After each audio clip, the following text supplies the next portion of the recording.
Dans chapitre 3, nous regardons à présent le nouveau paragraphe, le paragraphe 4, l'inductance. Donc c'est un nouveau composant.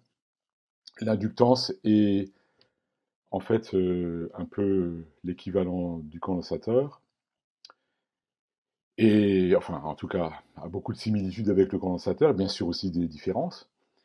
Et nous allons faire exactement la même démarche que nous avons fait tout à l'heure pour le condensateur. Nous allons le définir, nous allons les associer, ensuite nous allons faire la charge et la décharge d'une inductance, et enfin les aspects énergétiques et bien sûr des tracés de courbe. Alors en fait, une inductance, qu'on appelle aussi un solénoïde ou une self, ou encore une bobine, c'est quoi? C'est du fil de cuivre qui est bobiné sur un cylindre, d'où la représentation que vous avez là sous les yeux. Et les arguments qui permettent de démontrer la relation qu'il y a entre le courant et la tension sont évidemment aussi des arguments d'électromagnétisme.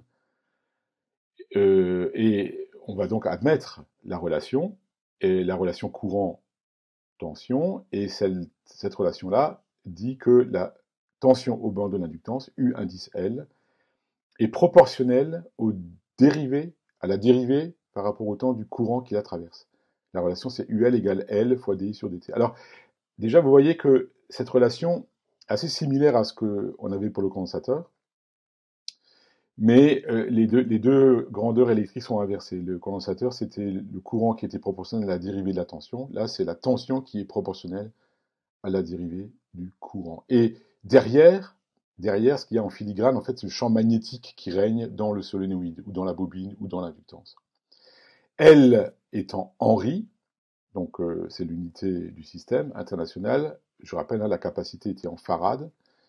Et donc on va admettre cette relation. Bon, si vous voulez en savoir plus, il est nécessaire de suivre un cours d'électromagnétisme.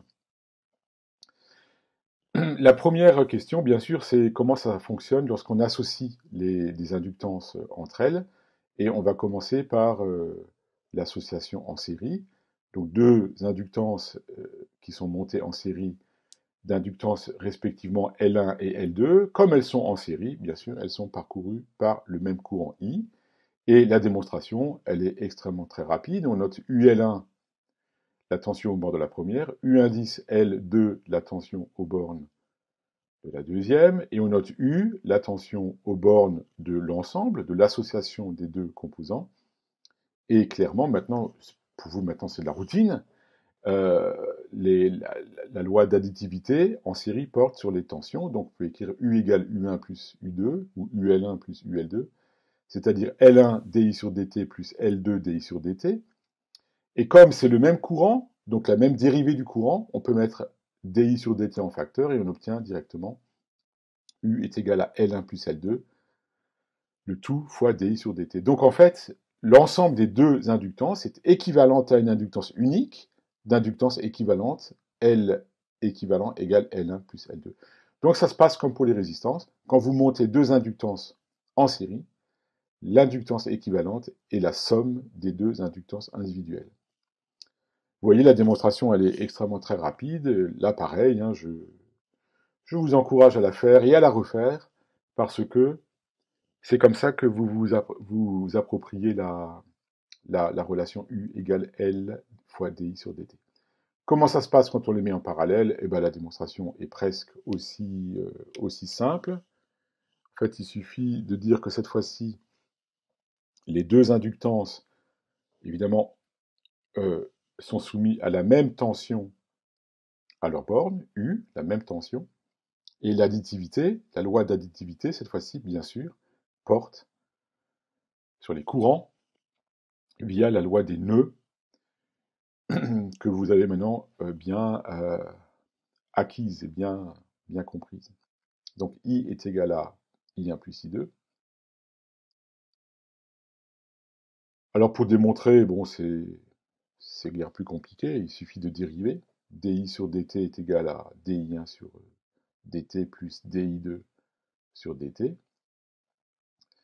Et on utilise la relation courant-tension. DI1 sur DT, c'est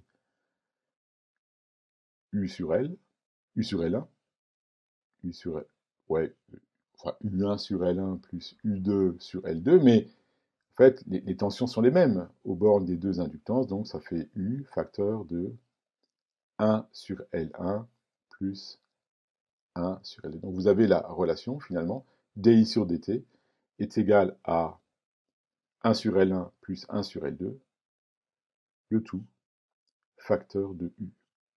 Donc, à la fin de la journée, tout compte fait, vous avez une relation typique d'une inductance, de la forme U égale L équivalent fois dI sur dt,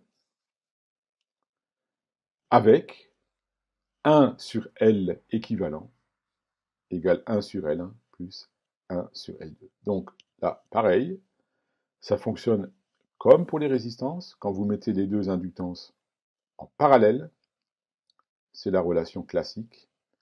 L équivalent égale L1 fois L2 sur L1 plus L2 quand on réduit au même dénominateur et qu'on inverse l'équation qui est ici entourée en rouge. Voilà, alors faites et refaites ces démonstrations parce que, encore une fois, ça vous permettra de vous familiariser avec le composant et de maîtriser la relation courant-tension.